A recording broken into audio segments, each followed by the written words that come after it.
week. And right now we have a man who loves his salvias. Good morning, Jeff. Jeff Crowhurst. Good morning, Jeff. Hello. Hello, Jeff. Good morning. Yes. And you've got a love of salvias. Yes, I have. I've been growing them for a number of years, and I suppose the most important thing is I belong to a specialist salvia group called the Victorian Salvia Study Group, and they put out a quarterly journal, and they have garden visits, and generally a nice lot of people who are very knowledgeable about salvias, so I'm always learning something new. And how did you develop this interest in salvias?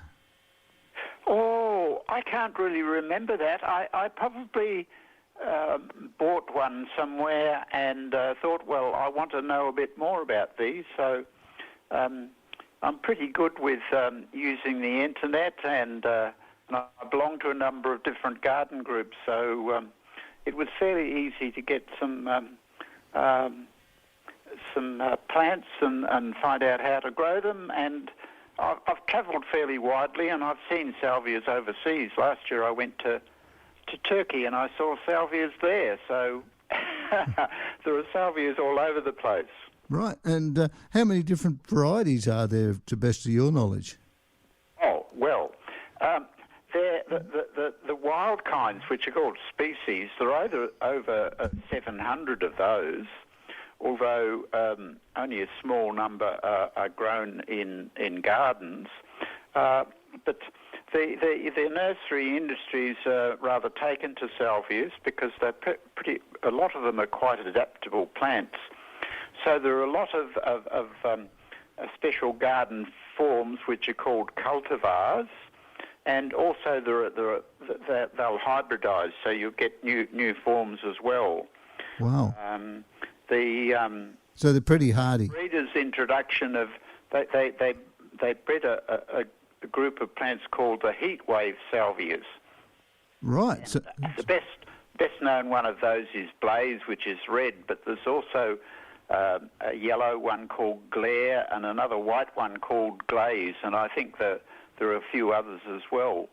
But a good nursery like Bulleen Art and Garden in Melbourne would have some of those. So they're pretty hardy plant. On the whole, yes. People who live where they have cold winters, where they have frost, and they have to. I think people in those areas are used to sussing out plants that will survive their winters. So there are salvias that have got a root stock, and that will survive the winter. So, and if they have something a little bit tender, they find a sheltered place in the garden to grow it. So in Melbourne, we don't have to worry about that, but up country and places where it's colder, I think gardeners are pretty cluey in what they can grow and how they can grow it. So you're just telling me that we've developed a heatwave variety, so very hot conditions, and also the very cold conditions this plant exists in. Yes, they will grow. Yes, on the whole, they're pretty hardy plants, and you'll find them. There are none in sort of Indonesia down into Australia, but there are some in China and Japan. They're a bit harder to grow, but the common the interest in salvias started way back in medieval times, because the Salvia officinalis which is called sage, that was sort of grown as a medicinal plant. So that's been around for probably 1,500 or more years. Well, so it's has different varieties. So the sage was the what would you call it? The prominent one way back 1,500 years ago. Yes. They'll grow in most of the temperate and subtropical areas, and as I indicated, they will grow in colder climates. If you're in England or northern France or something like that, you'd be much more limited in what you could grow. It's interesting that Mexico seems to be a hot spot for salvias, and that there are lots of different ones that come from Mexico. In fact, there's a salvia called Mexicana, which I have grown, but I haven't got it at the moment. But that the common, what they call microphylla type salvias, microphylla just means small leaf, and the best known of those would be one that's called hot lips. Many people would know hot lips because it's got flowers that are sort of half white and half red, and sometimes they're a bit more red and sometimes they're a bit more white. But that's an incredibly tough plant. And they're not only are they annuals and perennials, but they're lovely in colour and compact plants and with many spikes of flowers in a variety of colours. Yeah. Well, you've mentioned the annual. Most people would know the bonfire salvia. There are what you'd call herbaceous ones that sort of grow in the warmer months and then die back. Rootstock survives over winter. The Lamley Nursery out of Ballarat, which also does mail order, they have quite a lot of the herbaceous ones. They're called Nemorosa types, and then there are shrubby ones. I've got one out on the nature strip. Once it's established, it's never been watered, and that's called Salvia murrii, and that comes from South Africa. What colour? It's a nice blue with a white bee line, and it's a really tough plant, and you can just, when it's not flowering very much, you can trim it with the head shears. Right, so it will take a bit of savaging with the shears then. Oh yes. There are microphylla types like the hot lips. You can trim those with head shears as well. There's another one which is a hybrid. I don't know quite where it came from, but it's called African Skies, and that's got nice blue flowers and fairly bright green leaves, and you can cut the old stems out of that, but that flowers for a long time. It's very tough. One which has been around for ages, and you might find it in old gardens. It's a Salvia leucantha, and it flowers through winter. It's got very small white flowers, but the stems have spikes of sort of woolly calyx, purple. So it's grown for the purple rather than the tiny white flowers. But that's a good plant, and it's one of the ones that has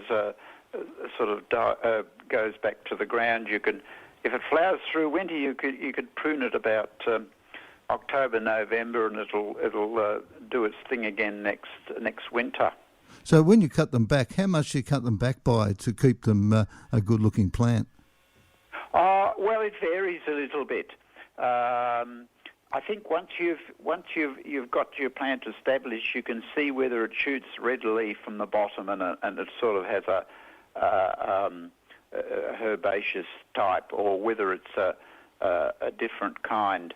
There's one that I could mention which is very popular, and it's called Wendy's Wish, and that came up as a seedling in Wendy Smith's garden in Rosebud when she was there. That's quite a long time ago, and that's a sort of a soft wooded shrub which will grow to about 18 inches, 2 feet, something like that. Mm-hmm. And it's a nice bright pink, and over time, I don't know quite what happened, but there are another 3 wishes plants. One is called Kisses and Wishes, and that's a paler pink.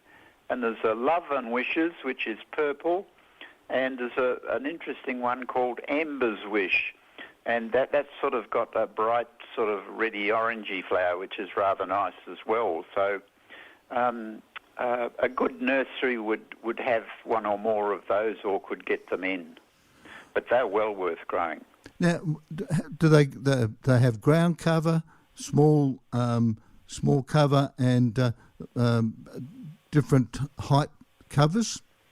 There are not really ground covers. Some of the herbaceous ones, the Nemorosa ones, they will sort of spread out and make a bit of a clump.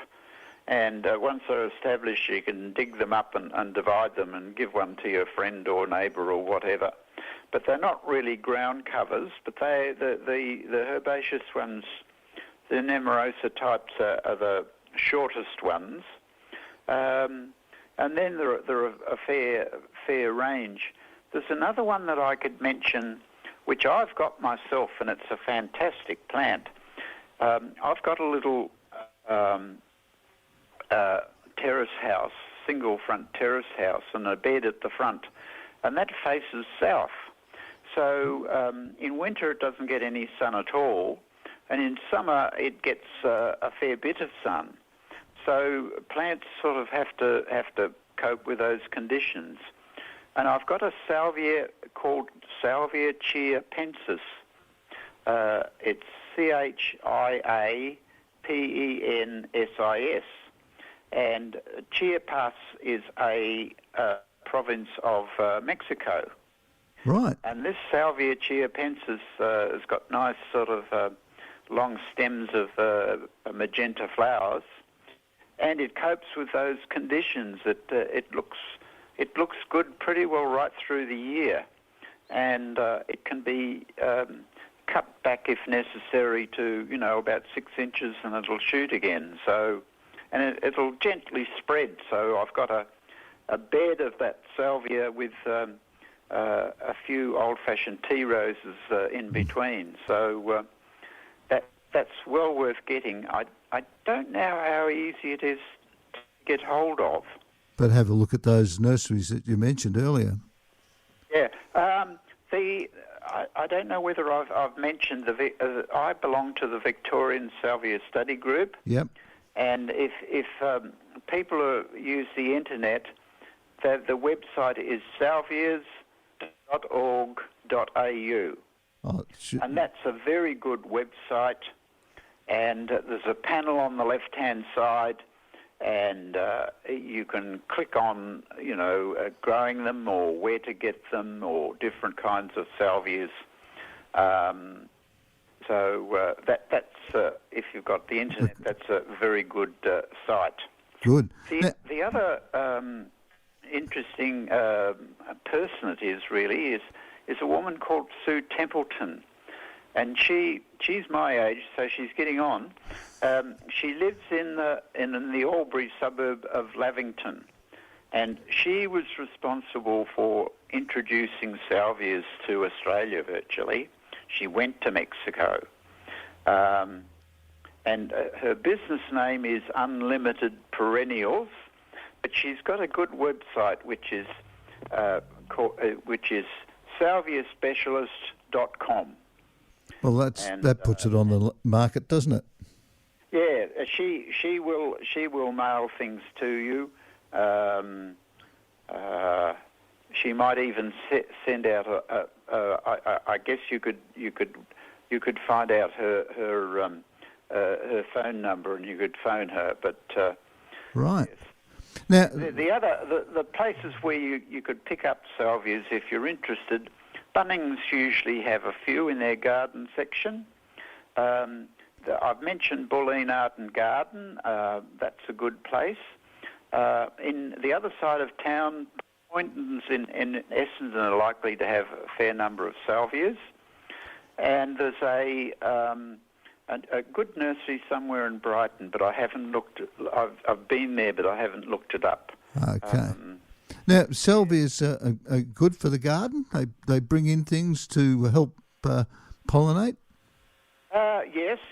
I've seen that there are some have good sources of nectar, so there are bees and butterflies around. Yes.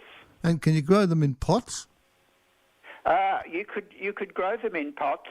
I think you'd need You'd need to have if you had a half wine barrel, something as big as that. Yeah. You could grow them pretty well. I can't think of. Oh, you could have the bonfire kind of salvia that in a smaller pot. And the bonfire is only the red one, but there are different colours in that. And you'd probably pick up seedlings at a nursery in spring because it's a summer plant. Yeah. Now, soil types recommended. What's that? So, what soil types do you recommend that you plant the salvias in?